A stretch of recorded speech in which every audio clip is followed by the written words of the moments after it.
خصوصاً ڈاکٹر اسرار احمد. جب میں ملنے ان کو آیا تھا 51 میں بولا کیوں ہے؟ میں بولا اسلامک ادارے دیکھنا ہے. بولے آپ کو پاکستان میں ادارے ملیں گے، اسلام نہیں ملے گا. اللہ ان کو جنت نصیب فرمائے، جنت اعلیٰ، جنت فردوس.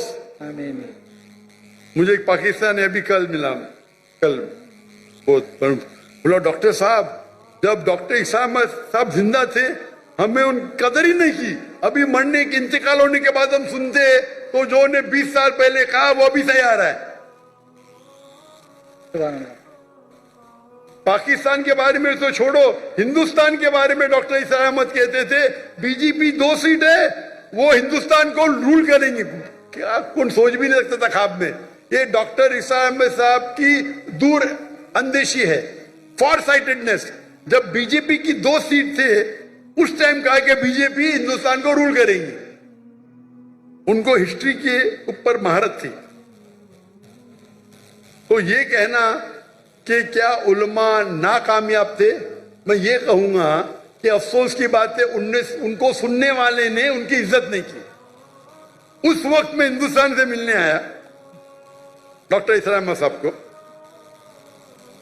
اور ان کی ساری کسریں لی، اور اس وقت بھی مجھے 3 چیز کرتے ڈاکٹر اسرار احمد صاحب. ایک ہوتا ہے کہ تفسیر قرآن، ترجمہ قرآن پڑھتے تھے، قرآن کو کی دعوت کو پھیلاتے تھے.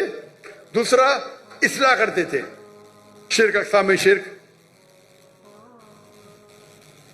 راہ نجات، کئی تقریر. اور تیسرا ان کا تھا پالیٹکس. اور مجھے پالیٹکس سے زیادہ شوق نہیں ہے. ابھی ہجرت کرنے کے بعد شوق ہو گیا کیا میں کوشش کر رہا ہوں میں دعوتی کام کروں پالیٹیشین کے ساتھ. اللہ نے موقع دیا.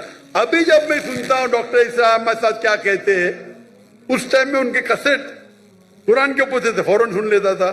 اگر اصلاح کے اوپر سن لیتا تھا، پالیٹکس میں تو پالیٹیشین نہیں ہوں، تھوڑا سن لیتا تھا بند کرتا تھا. ابھی میں سنتا ہوں تو ان کی دور اندیشی، فار سائٹڈنس اتنا ہے کہ 95 میں کہا جو ہندوستان میں 20 سال بعد ہوگا.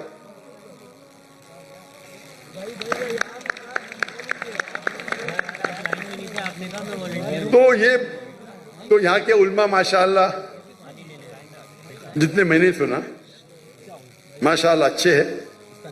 وہ افسوس کی بات ہے کہ لوگ نے قدر نہیں کی ان کا.